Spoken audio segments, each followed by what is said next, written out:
So what about the other 1% of the UFO phenomenon? Has there ever been legitimate sightings? As promised, we're going to cover this 1% in a future episode. But I'll share with you something a wise man once shared with me.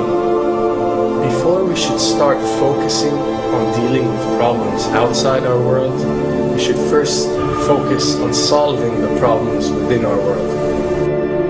And before you can start solving problems within your world, you first have to solve problems within yourself and within your surrounding environment of family and friends.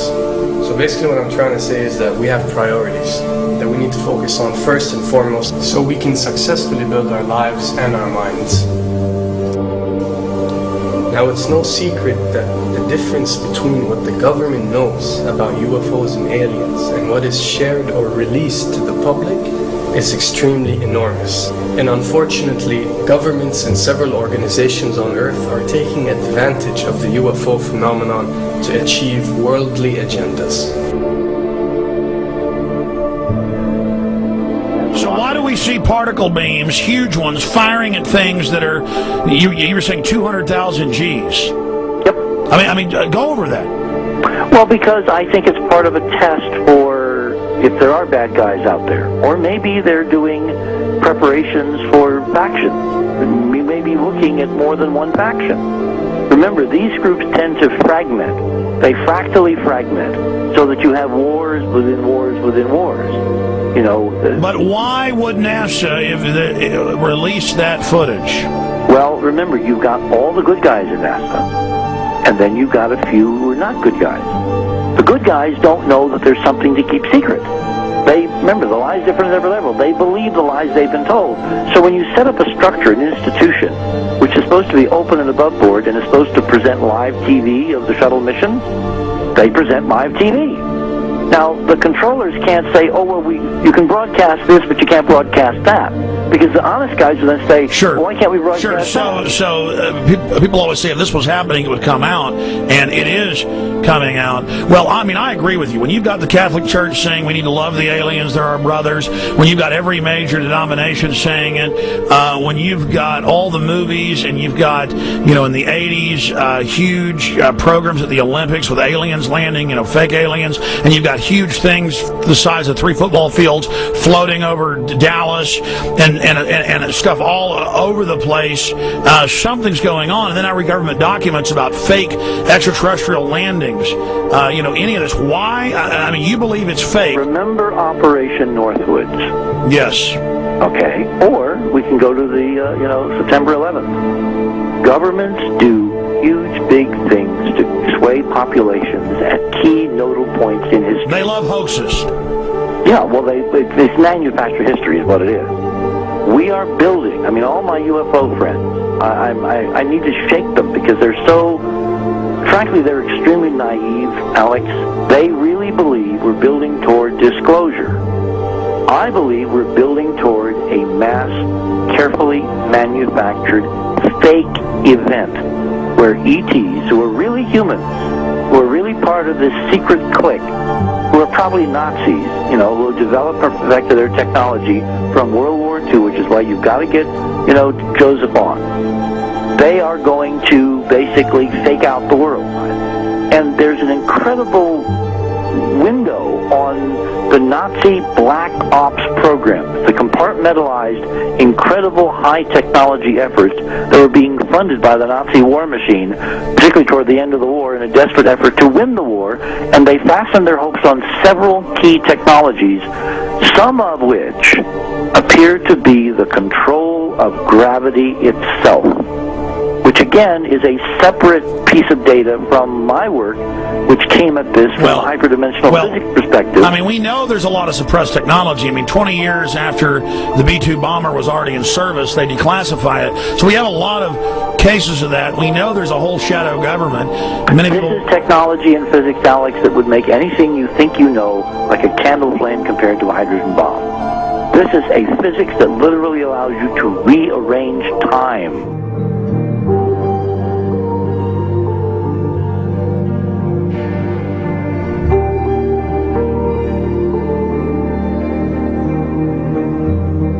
But I mean, imagine you've got all these compartments in these pyramids within pyramids of compartmentalization. That's why that's the New World Order symbol. And we don't know what they've got because they are so secret. We know they lie so much. We just know it's advanced. Mainline scientists say they're 30 years advanced. So Richard C. Hoagland, what I'm saying to you is, I'm entertaining what you're saying. I respect you. I think you're a great guy.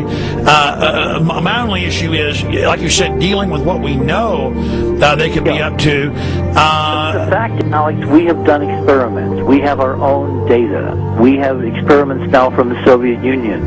30, 40 years when the Iron Curtain came down, when Glasnost finally prevailed, a huge amount of stuff was declassified from the KGB as well. And we now have put this data together. We not only know what the physics is, we know what it can do, we know what it's based on, we know how to make it work. We've seen in our own experiments ample evidence. We've seen experiments across the American landscape and even in Europe that vindicate various parts of this. And the latest thing I'm working on, it looks like von Braun himself was deeply involved in some of this early physics experimentation, but they're keeping all the good stuff for themselves. The reason is that if we got access to the good stuff, if we got access to the technologies, the energy, we wouldn't be worried about $4, $5 a gallon gas or $10 a gallon gas.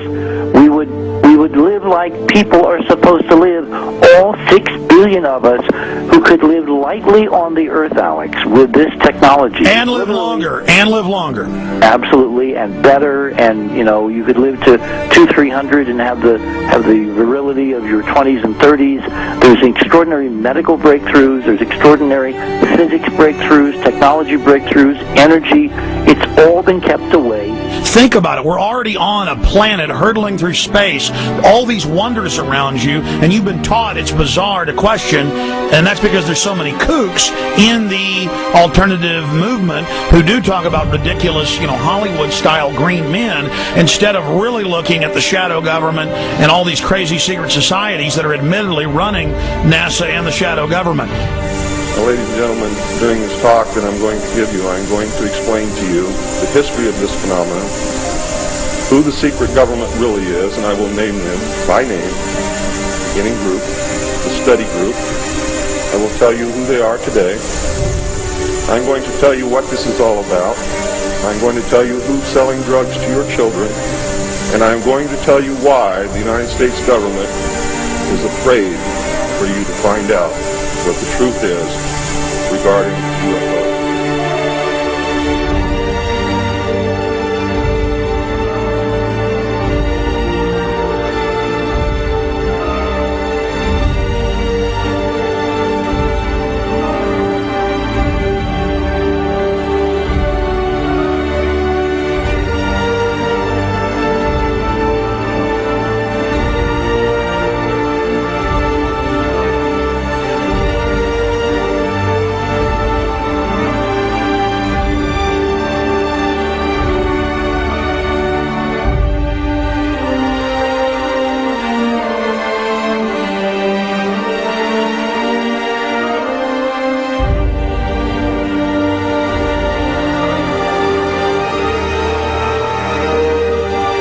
And it turns out that even though she remembered that she'd been part of the team to debrief the astronauts, she couldn't remember a thing that they said.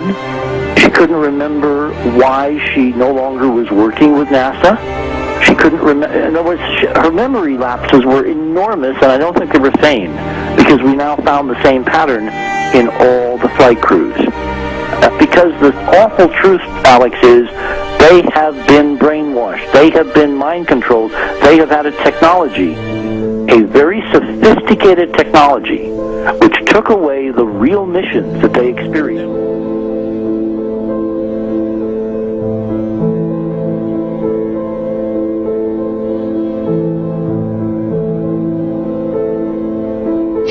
Sorry.